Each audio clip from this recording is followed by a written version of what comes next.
Today is International Women's Day, and for those of you on social media, it's all over Twitter and Facebook and LinkedIn about how phenomenal women are and how we are binding together as an international group to help each other grow and learn, and in some cases just survive. So I applaud every single person that's in earshot of my voice who is making a change in a woman's life, in a girl's life, and in your own lives, because it takes guts to do that. Women are half the world's people. We do 2/3 of the world's work. We earn 1/10 of the world's income and own 1/100th of the world's property. I don't like those statistics. Those don't make me happy. And with every person that's sitting here, we have the ability to make that change, to make that difference. And I see us moving in the right direction, but we still have so much further to go. So applaud a woman next to you. Do what you need to do to help make those changes. It is my great pleasure to introduce one of those change makers. Rona Barrett is here. Her career as a vastly successful entertainment reporter, commentator, and interviewer spanned for more than 30 years. She's the first woman to have brought the most personal side of actors, celebrities, sports figures, and political leaders into America's living room more than 1,000 times, and in prime time. Her interviews were the precursors to the Barbara Walters special, and today this entertainment pioneer is taking on a challenge that affects us all, providing affordable and dignified housing and care for the fastest growing population on the planet. Those are our seniors over 65 years old.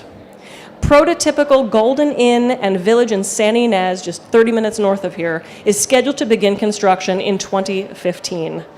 This will be her answer to a very real challenge. And once again, a columnist with her Gray Matters column in the San Ynez Valley News, Rona shines a spotlight on day-to-day issues confronting all seniors and their loved ones who care for them. She's doing such great work, a lifetime of inspiration, Ms. Rona Barrett. We have some wonderful women here today who have been inspiring to just about all other women and even some men, if I might say so. I'm quite sure all of you here are here today because you wanted to learn something more about what it is that we women can do that sometimes other people cannot do. We're here to talk about the 3 T's: tech, talk, and trade. Well, I think I know something about talk. And if you'll allow me, I'd like to talk to you today about something I know just a little bit about. I'll talk about Hollywood, of course, but Hollywood begins with an H. And what I want to talk about is the 4th T. It is called transformation. I would say that I've probably transformed myself more than a half a dozen times since I was born. I started out being born as Rona Burstein. And I would like to share with you what that story really was all about. My goal in sharing with you 5 pivotal transformational moments is to inspire you to begin and or to continue your own transformation. I don't want anyone here to think that life is really easy. Maybe for some it has been, but for many, those who dream of making a difference in this world, trying to make something of yourself, is something that doesn't happen overnight. And it certainly didn't happen for me overnight. And now I'm going to tell you a little bit about my story.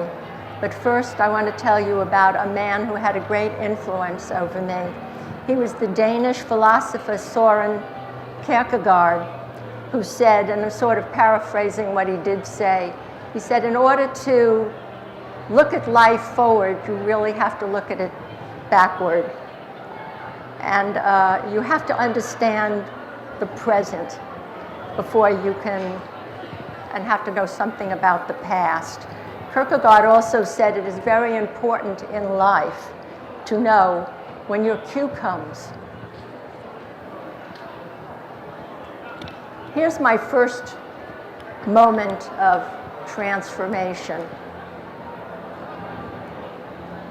I want to do that too. That's what I said to myself. I was 9 months old. My mother said I was already talking. And my father used to take me to the movies. I don't remember what I really saw those first few months or years. Excuse me. But I do remember a very vivid scene. It was a scene of a young lady up on the screen who had big, beautiful cheeks, gorgeous dimples, curly hair, and she was being taught how to dance up and down the stairs with Bojangles. She was in the film Little Colonel, and her name was, of course, Shirley Temple, whom we lost most recently. I had cheeks like apples, bigger than the ones that real apple looks like. I know I don't have those kind of apples cheeks today, but I did. And I didn't think I was very attractive or was very pretty as a little baby or a little girl. But I loved to watch Shirley as she danced up and down those stairs. However, I knew that I never could do that myself because I was born handicapped. My mother noticed when I was about 9 months of age that I started dragging my leg and I couldn't get up in the crib. And she didn't understand why. And so she began taking me to lots of doctors, and they didn't know why either. I went to one doctor, another doctor, but my legs would never allow me to dance up and down the stairs. I dreamt once that I'd become an opera star. Don't ask me to sing now. And I knew that if I had a scene in which I fell down and had to get up, I could never do it. So becoming an opera singer was the last thing that I ever thought about becoming. We found out many, many years later that what I had was a rare case of muscular dystrophy. My parents were told that I would possibly die by the time I was 12 or 13. And when I heard them say that, I was in a little room next to where the doctors were talking to my parents, and I said, "Oh no, famous people don't die young." I knew way back then that I wanted to make something of myself, but my parents never gave up on trying to find out what was wrong with me. And so one day a doctor said, "I think one of the things we could do is do surgery on Rona. And maybe we could really find out what's wrong with her." So they did the surgery. And I remember telling my mom, "Oh yes, Mom, let's do the surgery because I know they'll find out what's wrong with me. And then I can just be like everyone else, and I can jump and I can skip and I can go up and down the stairs. Maybe I can even dance one day." So my mother agreed to have the surgery. But to tell you the truth, we learned nothing from it. Having other kids see me climb how I had to climb a flight of stairs almost made me rather ill. I remember the only way I could get up a flight of stairs was by crawling on all fours. And so I made a bargain with my mother that if she was going to send me to school, that she had to go and talk to the principal about allowing me to come to class before everyone else or about leaving class after everyone else had gone, because I just could not allow anyone to see me the way I had to move. One day, my mother always picked me up from school and took me home for lunch, but one particular day they did not. She did not. Can you hear me?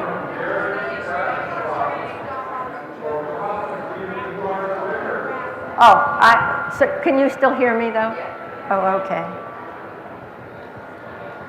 Anyway, what happened was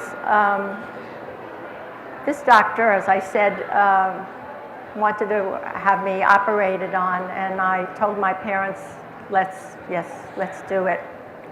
And then came transformational moment number 2. Rona's a fatty. Rona's a cripple. Rona's wearing a girdle. Rona doesn't look like everyone else. It was the first day that I was back after being in the hospital. And somehow my mother didn't come to pick me up that afternoon. And so I crossed the street all by myself. I'd never been allowed to do that. I was now wearing a brace because this doctor said if we put a brace on her, her back will straighten up, her legs will straighten up, and she's going to be able to walk perfectly, and everything is just going to be fine.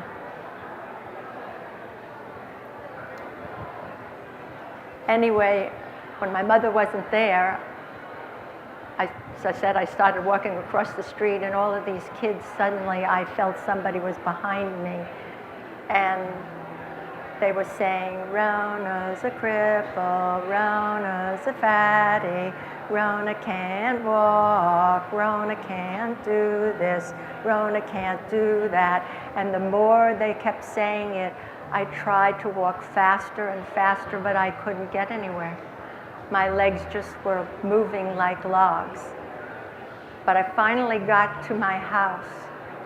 However, I was now circled by all the children, and on the way they had picked up long branches and they were poking me and shoving me, wanting to know if I was really wearing a brace or whether I was really just fat, and I was looking for sympathy.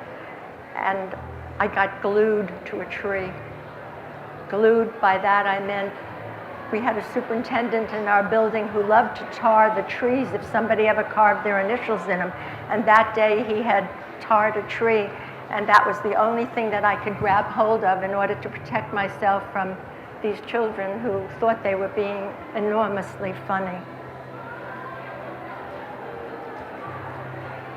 And as I was glued to the tree and I couldn't move, I said, God, where are you? Where is someone?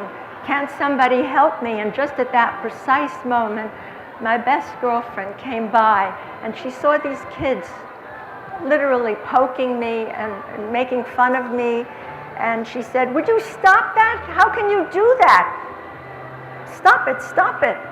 She managed to pull me away from the tree, but I was so exhausted from trying to ward off all the other kids from doing any more damage to me than what I was already feeling myself, that I fell. And I fell on the stone walk, and I couldn't get up. But my girlfriend managed to drag me into the front of our building and into the doors that were electronically controlled.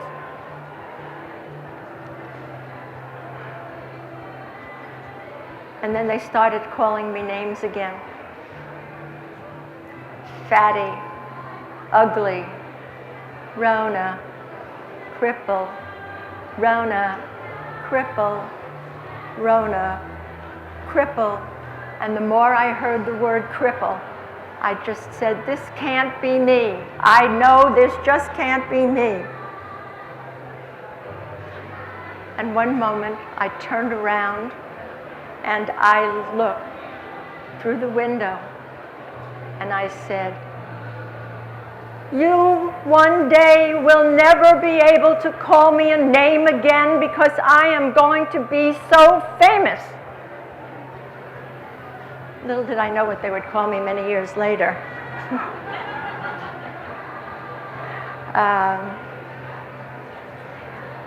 I know I don't have a lot of time to discuss all the things that happened to me in the entertainment industry, but it took me 8 years, almost 8 years to convince all the television executives, and especially one at ABC, to put me on television because I knew that something new was happening in the United States.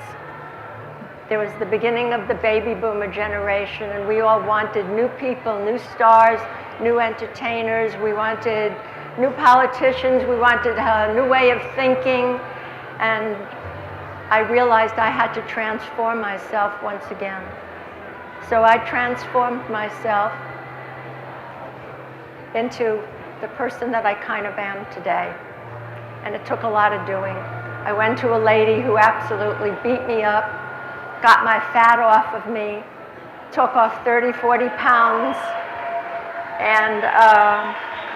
and gave me the ability to go before a camera when I was finally given the opportunity to go to KABC to do television.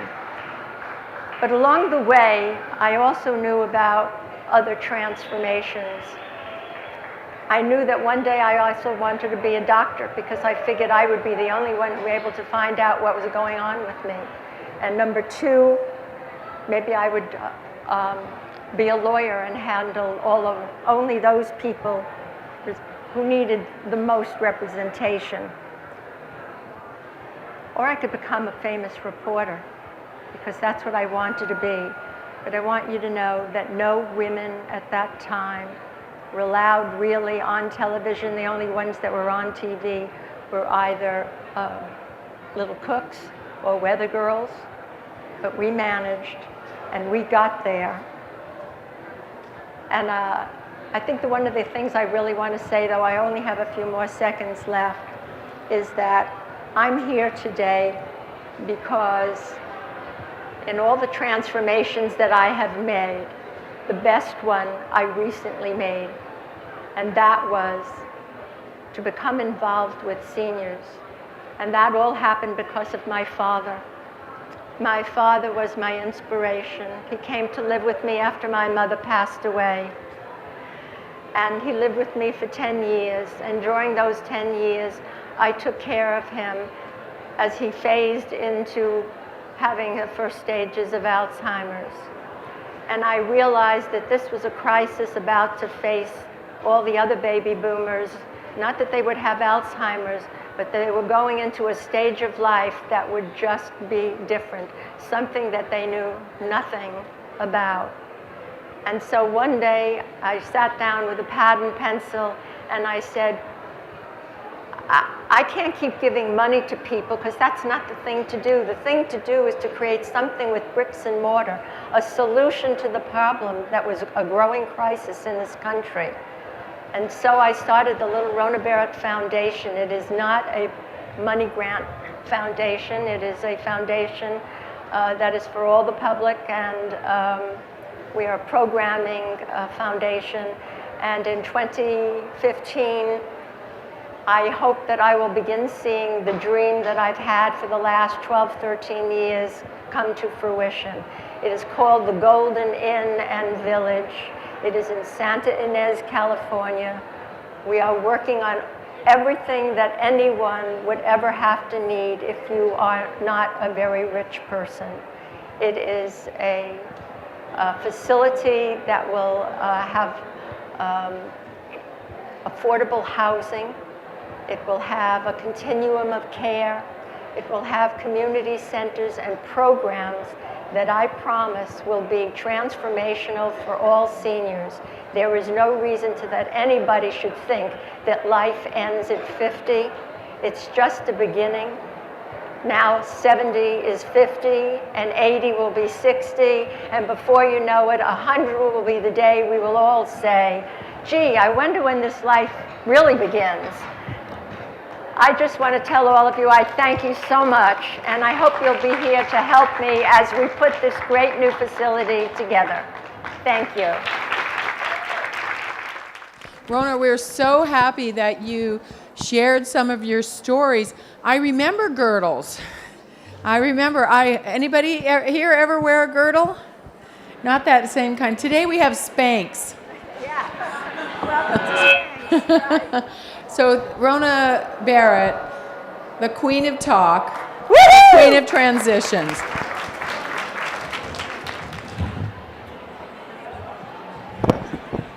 Rona and I have a little history in that I have quarter horses, and I absolutely love riding on the trails.